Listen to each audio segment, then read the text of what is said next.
अब हम एक इम्पॉर्टेंट ज्योमेट्रिकल शेप को डिस्कस करेंगे। ये भी प्लेन शेप है, इसका नाम है पैरेललोग्राम।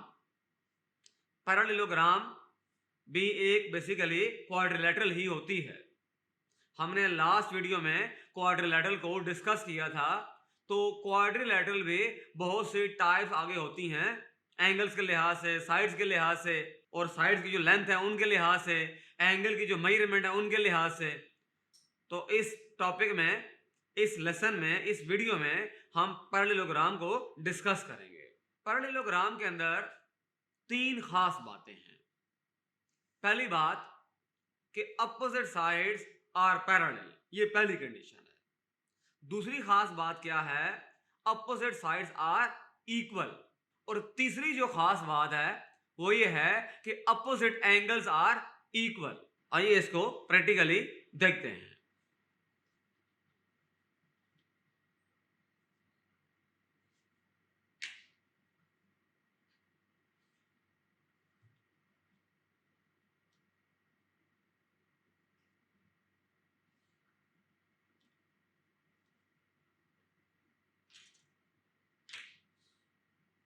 ये हमने पैरेललोग्राम ड्रा की है।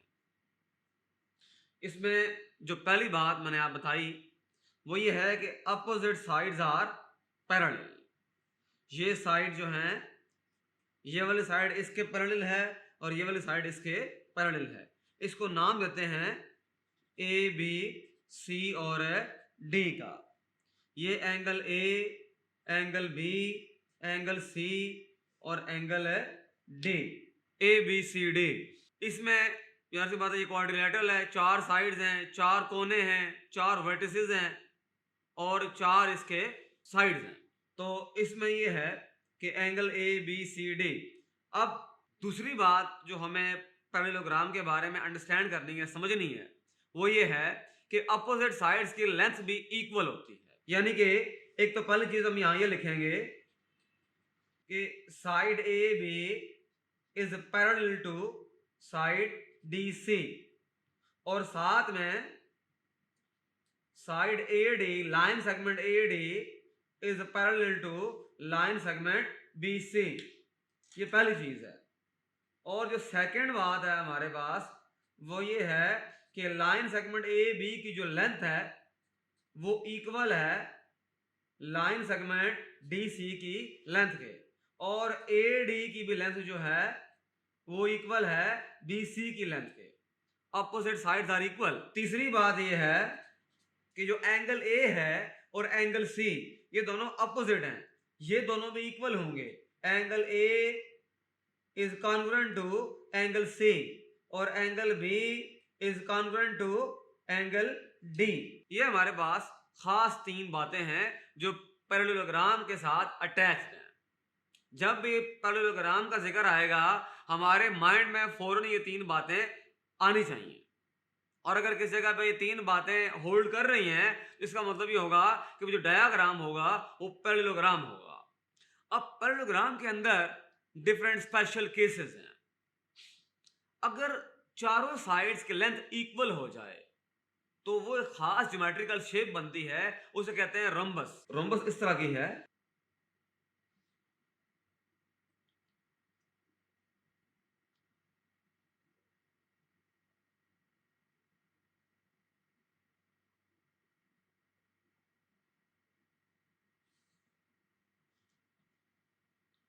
इसकी चारों साइड्स इक्वल हो गई हैं लेंथ के लिहाज से, तो ये खास किस्म की पैरेललोग्राम है। ये फॉर एग्जांपल अगर ए बी है, ये सी है, ये डी है, तो चारों की लेंथ आपस में इक्वल है, चारों साइड इक्वल हो गई है। बाकी सारी प्रॉपर्टीज सारी सारी वही हैं। Opposite sides are parallel, opposite angles are equal, but यहां पर स्पेशल केस हो गया है, चारों साइड्स इक्वल हो गई है।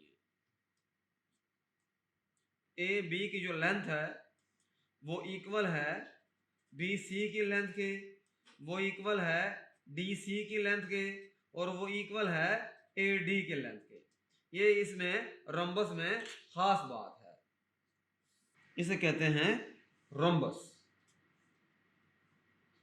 अब इसके अंदर एक और स्पेशल केस है पैरेललोग्राम का।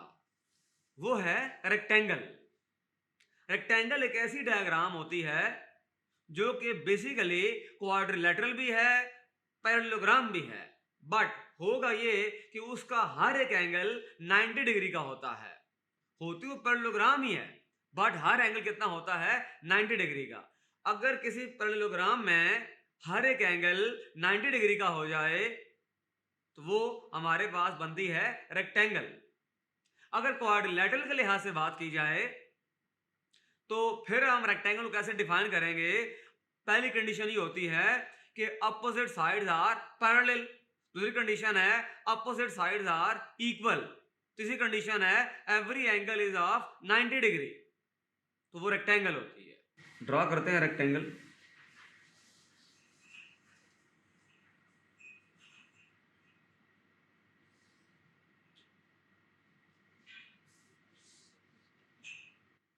यह हमारे पास ए, बी, सी और डी, ये एंगल 90 डिग्री का, ये एंगल भी 90, ये एंगल भी 90 और ये एंगल भी 90 डिग्री का।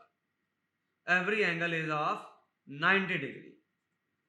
और ये साइड इसके इक्वल है और पैरेलल भी है, ये साइड इसके इक्वल भी है और पैरेलल भी है। तो तीन कंडीशंस रेक्टेंगल में हम तीन कंडीशन को डिफाइन करेंगे। जो पहली कंडीशन है वो है अपोजिट साइड्स आर पैरेलल, यानी कि A B is parallel to D C and A D is parallel to B C. ये पहली कंडीशन इसके अंदर होल्ड करती है। और जो सेकंड कंडीशन है वो ये है कि ए बी की लेंथ इक्वल है डी सी की लेंथ के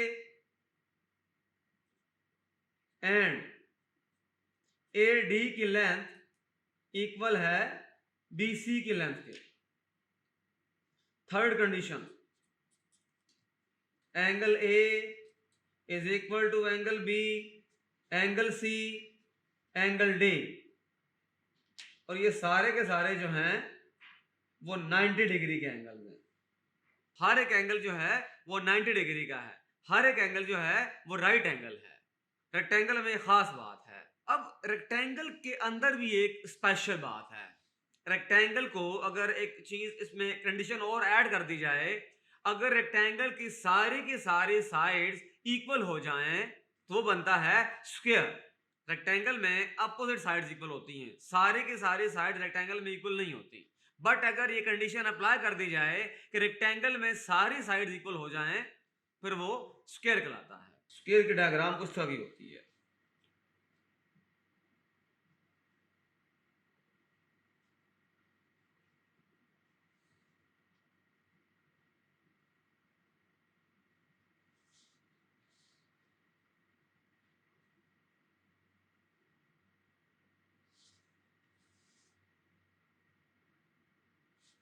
हर एक एंगल 90 डिग्री का और ये चारों साइड्स की लेंथ आपस में इक्वल है।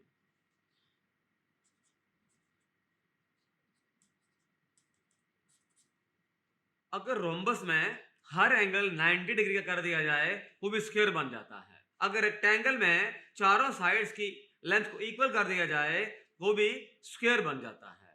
तो हमने इस लेसन में चार चीजों को डिस्कस किया: parallelogram, rhombus, rectangle and square.